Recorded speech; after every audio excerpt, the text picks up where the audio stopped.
belirleme süreci başlatacaklar. Öncelikle Gaziantep'e geldikleri için başta başkanımız olmak üzere kurulumuzun her bir üyesine teker teker teşekkür ediyorum. Kurulumuzu buraya davet eden Ege hocamıza ayrıca teşekkür ediyorum. İnşallah bu toplantının sonucunda hem Gaziantep için hem ülkemiz için kalıcı, sürdürülebilir.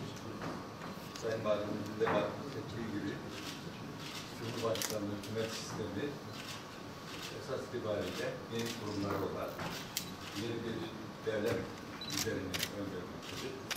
Politika kurulları da bunun önemli yaptığı unsurlarından birisidir. Sosyal Politika Kurulu uzun süredir çalışmalarını sürdürmektedir. Bütün kurulların başkanı Sayın Cumhurbaşkanı'dır. Çünkü yeni hükümet sisteminde, başkanlık sisteminde devleti temsil eden Sayın Cumhurbaşkanı'dır. Kurul başkan vekilleri Cumhurbaşkanı'nı temsil eder bu görevi kurul üyeleriyle birlikte. Bizim de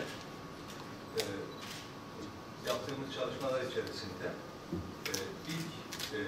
ilkini Gaziantep'te olmak üzere bölge çalışmalarımız da var. Esas itibariyle sosyal politika bilindiği gibi ülkenin sosyal sorunlarını tespit ederek bilhassa toplumdaki farklılıkları, farklılaşmaları, yoksulluğu, gelir eşitsizlikleri, sosyal eşitsizlikleri gidermeye dönük politika alanlarını kapsamaktadır. Bu sorunların çözümüne dönük politikalar nelerdir? Bunları ortaya koyuyoruz. Ben esas itibariyle üniversitede çalışma ekonomisi bölüm başkanı olarak ayrıldım. Üniversitede konularda dersler dahil olmak üzere. Tabii sosyal politikanın esas maksadı toplumda bir orta tabaka yaratmak. Yani Türkiye'nin yaşadığı toplumsal değişim sürecinde ortaya çıkan yoksulluk, düşük gelir gruplarının gelir seviyelerini düzeltmek, sosyal fırsatların eşitsiz dağılımına karşı mücadele etmek, bütün bunlar sosyal politika alanının perspektif içerisinde yer almaktadır.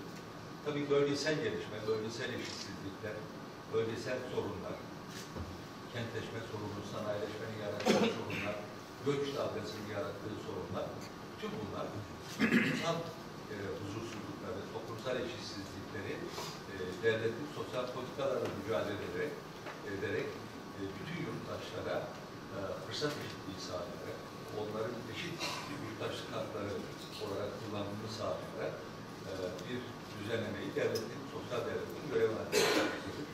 Bizim de sosyal politikalar kurulu olarak sosyal devleti yeni sistem içerisinde daha etkin bir şekilde işletecek düzenlemelere katkı yapmak görevimiz var. Esas itibariyle yasal olarak tanımlanmış görevlerimiz arasında birisi Sayın Cumhurbaşkanımız için yeni sistemde politika üretmek, Sayın Cumhurbaşkanımızın bu üretilen politikaları bürokratik mekanizmalarla, devletin diğer organlarıyla yürürlüğe koymasına kaynak teşkil edecek politikalar üretmek. Diğeri de var olan sorunları tespit ederek bu sorunların aksiyen veya işlemeyen kurumsal yapıların yeniden düzenlenmesini sağlayacak reformlar yapmak, reformlar için bilgi üretmek, politika üretmek, kaynak üretmek, formasyon yaratmak. Bu bakımdan Gaziantep'te yaptığımız bu toplantıya Sayın Valimizin değerli katılımcıların yaptığı katkıları şimdiden teşekkür ediyoruz. Basınımıza gösterdiği ilgiden dolayı teşekkür ediyoruz. Saygılar sunuyorum.